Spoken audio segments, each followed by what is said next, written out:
अमृतम में आप सभी का स्वागत है। तो हम आ गए हैं भगवत गीता अध्याय 14 श्लोक क्रमांक 21।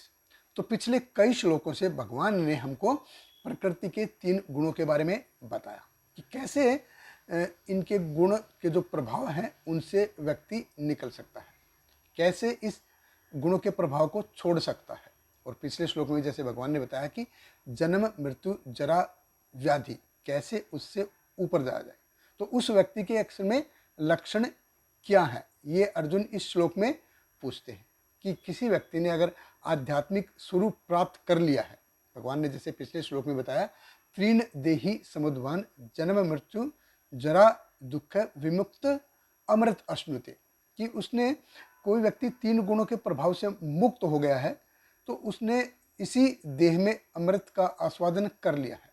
तो उस व्यक्ति को पहचाने कैसे, ये असल में होगा कैसे, ये अर्जुन इस श्लोक में पूछ रहे हैं। तो भगवत गीता अध्याय 14 श्लोक क्रमांक 21।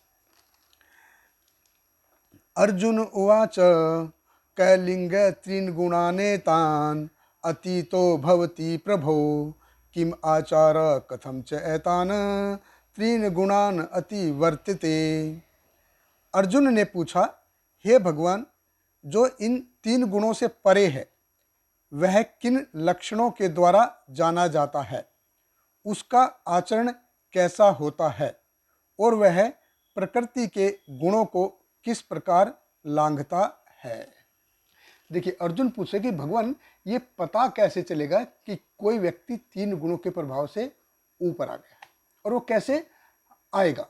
आपने बोला कि जो 3 गुणों के प्रभाव से ऊपर आ गया है उसने अमृत का आस्वादन कर लिया। अब ये इस बात का पता कैसे चले, ये होगा कैसे। देखिए, ये बहुत ही महत्वपूर्ण प्रश्न है। देखिए, जो भगवान के मुख से आया है, इसका मतलब ये नहीं है कि उसके ऊपर कोई सवाल ना हो। तो सवाल होना, प्रश्न होना लाजमी है। तो भगवत गीता जो है इन डाउट से ही आगे बढ़ती है। अध्याय 2 में जैसे अर्जुन ने पूछा कि स्थित प्रज्ञ व्यक्ति के क्या लक्षण हैं, जिसने बुद्धि को पूरी तरह स्थित प्रज्ञ कर दिया है उस व्यक्ति के लक्षण क्या हैं, भगवान ये मेरे को बताओ। फिर अध्याय 3 में अर्जुन कहते हैं कि भगवान, आपने कर्मयोग के बारे में बताया, आपने ज्ञान योग के बारे में बताया, दोनों के बारे में बताया। अब इन दोनों में से अच्छा कौन सा है, मेरे को उसके बारे में बताइए। फिर अध्याय 9 में अर्जुन पूछते हैं कि भगवान, आप मेरे को शुद्ध भक्ति के बारे में थोड़ा और ज़्यादा बताइए। और अब अर्जुन पूछ रहे हैं कि जो व्यक्ति इन 3 गुणों से ऊपर उठ गया है उस व्यक्ति के लक्षण क्या है, कृपा करके मेरे को बताइए। तो जो इंक्वायरी होती है, विनम्र इंक्वायरी जो होती है, सवाल होते हैं, उनको हमेशा प्रोत्साहन मिलना चाहिए।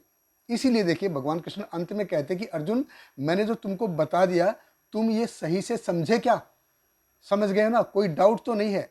इसका मतलब क्या है कि भगवान फिर से भगवत गीता रिपीट करने के लिए तैयार थे। देखिए, बहुत महत्वपूर्ण है। एक तो है कि फलाने ने ऐसा बोल दिया, तो मतलब वो पत्थर की लकीर हो गया है, उसको मानना ही चाहिए, ऐसा नहीं है। अर्जुन कहते हैं कि ऐसा नहीं है, वो ऐसा करना पूरा मूर्खता है।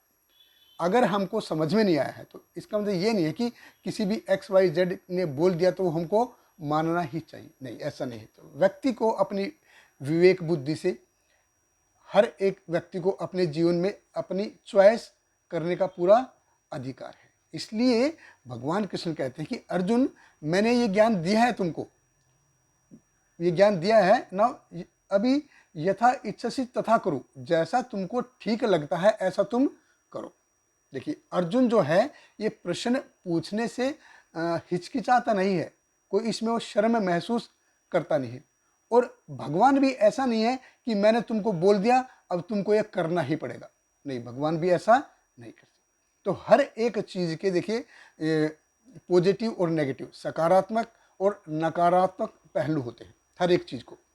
तो ये इस भौतिक जगत में हर चीज़ सिर्फ ब्लैक एंड वाइट ही नहीं है, वो ग्रे है।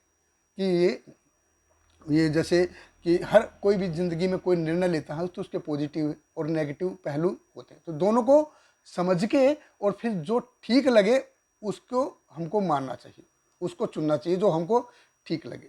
देखिए ये जैसे हर एक माता पिता की ज़िंदगी में जैसे ये आता है कि बच्चे जब छोटे होते हैं तब तो वो बात मानते हैं, लेकिन जैसे धीरे धीरे धीरे बड़े हो जाते हैं तो फिर वो माता पिता की बात नहीं मानते हैं।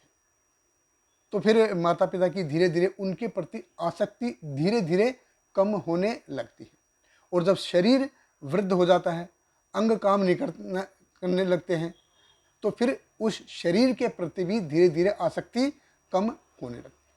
देखिए प्रकृति ने हमको बहुत चांस दिए हैं कि इस भौतिक जगत के प्रति जो है अपनी आसक्ति कम करो, इस भौतिक जगत के प्रति अपनी आसक्ति कम करो।